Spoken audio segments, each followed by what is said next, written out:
আপনারা তো মনে করছেন মানুষ হইছেন, ওজন বুঝেন নাই। আল্লাহ যে আমাদেরকে মানুষ বানাইলো ওজন বুঝে নাই। তো যারা মানুষ হওয়ার পরেও ওজন বুঝে নাই তাদের ব্যাপারে কিন্তু কোরআন শরীফে কথা আছে। যারা মানুষ বানাইছে কিন্তু মানুষের মর্যাদা বুঝে নাই তাদের ব্যাপারে কোরআন শরীফে আয়াত আছে। আমরা কোরআনে ঢুকি, ঢোকার আগে মারদুদ শয়তান থেকে ফেলে হয়েছে যিনি রহমান যিনি রহিম তার নামে চলেন শুরু করি, সবাই পড়ি। আউযু বিল্লাহি মিনাশ শাইতানির রাজিম।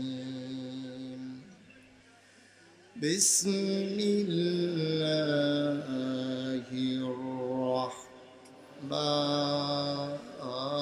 রাহমানির রাহিম।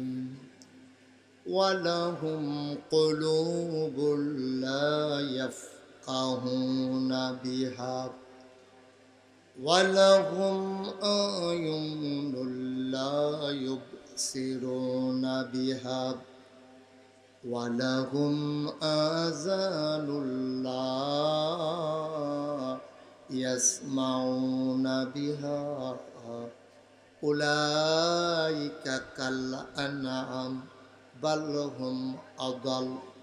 আমার আল্লাহ রাব্বুল আলামিন কোরআনুল কারীমে কত সুন্দর করে ওয়াজ করে দিলেন। আল্লাহ বলেন, ও দুনিয়ার মানুষ মন দিয়ে শুনো, দুনিয়ার ভিতরে একদল মানুষ আছে, ওয়ালাহুম কুলুবুল লা ইয়াফকাহুনা বিহা, তাদের মন আছে কিন্তু তারা বুঝে না।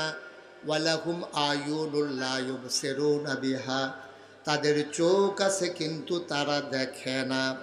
ওয়ালাহুম আযানুল লা ইয়াসমাউনা বিহা, তাদের কান আছে তারা শুনে না। আমরা বলি আল্লাহ এটা আবার কেমন মানুষ? মন আছে বুঝে না, চোখ আছে দেখে না, কান আছে শুনে না, এটা আবার কেমন মানুষ? আল্লাহ কয় আমি কি বলছি নাকি মানুষ? উলাইকা কাল আনআম, ওরা হলো চতুষ্পদ জানোয়ারের মতো।